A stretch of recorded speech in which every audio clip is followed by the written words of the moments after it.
After being blocked for 6 days, the Suez Canal has finally reopened to hundreds of vessels waiting to use the vital trade artery. Crews have managed to dislodge and refloat the massive container ship, the Ever Given, and guide it to a nearby lake for inspection. More than 360 vessels, including oil tankers and other container ships, have been waiting to pass through the waterway, and global trade worth billions of dollars has been impacted. Mobin Nasir reports. Tugboat crews in the Suez Canal can hardly contain their excitement. After working with cranes, dredgers and barges for 6 days, they've finally managed to float the MV Ever Given. The ship ran aground last week, blocking the channel which carries 12% of global maritime trade. We apologize for holding up the traffic and causing tremendous trouble and worry to many people, especially all the parties involved. At least 450 vessels were stuck waiting for the Suez Canal to reopen. Hundreds of others were diverted to the longer route around the southern tip of Africa. That's deprived port authorities of around $90 million in revenues. The holdup has also disrupted trade worth up to $60 billion, according to shipping journal Lloyd's List. Port officials expect to clear the backlog by the end of this week, but experts say the incident will have a lasting impact on global supply chains. It takes an additional roughly 2 weeks to go around to Cape Horn, so that will tie up the tankers for longer to getting the oil from A to B, which push up the freight rates. And I think also for the product markets, where generally you ship the oil on smaller tankers, they might have a bigger issues. The world's largest economy says it's taking stock of the effect on its energy security and trade. Do see some potential impacts on energy markets from the role of the Suez Canal as a key bidirectional transit route for oil. And obviously that's one of the reasons we offered assistance from the United States, and we are in close consultation with the Egyptians about that. We're going to continue to monitor market conditions and will respond appropriately if necessary. Port authorities are still investigating why the ship ran aground and say they're taking steps to ensure it doesn't happen again. There are always several reasons why big accidents occur. It may have been a technical or human error, which will be revealed in due course.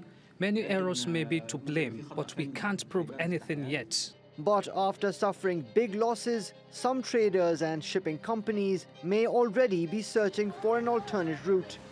Mobin Nasir, TRT World. Well, for more on this, Ranjith Raja joins us now from Dubai. He's head of Middle East and North Africa oil and shipping research at Refinitiv. Great to have you back with us, Ranjith. Now, we first spoke last Tuesday when the Ever Given first became dislodged, I should say, in the Suez Canal. It's taken 6 days in order for it to be freed. Are you surprised that it took so long? Partly, yes, mainly for the reason because I think one of the main reasons was because Egypt did not have the kind of resources that were needed for enabling a quick response team for the dredging operation specifically, because the most important factor here was to use the right support vessels or the assistance that was needed in order to pull the ships out of the lodge condition. And the two sea-going tugs, which are quite powerful and enormous, they were kind of like the difference at the end of the day, which were able to kind of dislodge the vessel using the high tide and, of course, all the dredging operation that happened prior to that. But the whole operation and the time that has taken is, of course, we knew this was going to be a few days or a week at least before, but after the initial assessment was being done. But considering the limitation in the space and the time that was involved and the resources that was available at that given point in time, this was an anticipated kind of time frame which we discussed last week as well. The shipping analysts Lloyd's List estimated that about $9.6 billion worth of goods was being held up by the Suez blockage. So over the course of the 6 days, that amounted to about just under $60 billion worth of global trade. Which markets and industries have been the most affected by the blockage that lasted almost a week? So we know for a fact that container ships are the maximum, the maximum of transits is done by the container fleet, which accounts for about 30% of all transits on a given day. And considering the trade route specifically handles between the Asia and the European markets, majority of the goods here are usually the manufacturing sector and the automobile sector. And we also know that these two industries specifically operate with the just-in-time inventory management, which specifically means they hold just enough inventory till the next shipment arrives. And this particular delay has has rolled back that kind of a cycle that has been put in place. And these would be the main sectors that we would expect to see a major impact in the coming days. This Suez crisis sent shipping rates soaring even higher. We know that costs had already surged around 300% because of the pandemic. Why is global trade so dependent on shipping routes in order to get goods from one place to another? Is there an alternative, and why isn't that being used? So that's actually the biggest question, right? Because there are very few places in the global maritime trade which act as choke points globally.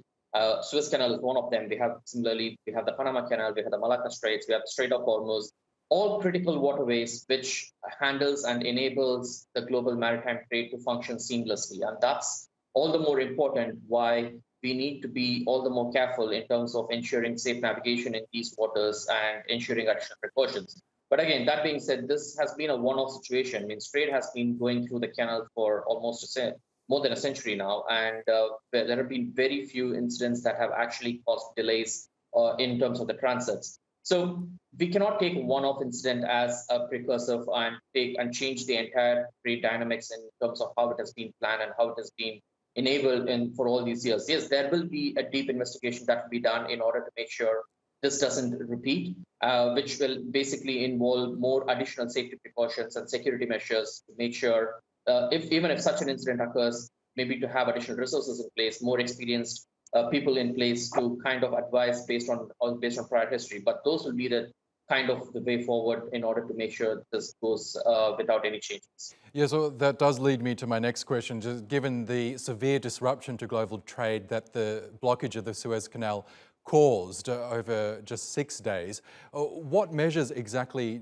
should I guess not only shipping companies, but canal operators and other people involved in that supply chain, what measures need to be put in place in order to avoid a similar incident in the future? I'm sorry, Oscar, I'm losing the audio bit. I think if I heard your question right, you're asking what additional measures should be put in place. Is that correct? Yes, that's right. Okay, so in terms of additional measures, like we discussed, so we know for a fact the routine, there's a proper checklist that has been put in place for the ships before entering the canal. I think that will be enhanced furthermore, especially for vessels which are meeting these criteria, because the Suez Canal, the maximum ship that it can handle is about 400 meters, and this vessel is the largest of its kind, which can safely transit the canal at any given point in time. So which means there needs to be more checks that can be put in place, and especially factoring in the weather conditions during the transit period. So far, tidal factor plays a huge role in terms of enabling the safe transit for deep draft vessels. I think similarly, going forward for the vessels of this size, which are operating at maximum capacity, maybe even the weather factors will have to be considered in. And in terms of the trade routes, we've already seen they have already enhanced the Great Bitter Lake in terms of the width, in terms of the depth, and they also created a parallel channel in the north end of the canal. So we can possibly or expect to see that that enhanced safety and security measures could be implemented, but creating an alternate channel within the Suez is something far-fetched and which we don't see happening in the near future. Okay, Ranjith Raja from Refinitiv. We'll have to leave it there, but thanks again for joining us on the program.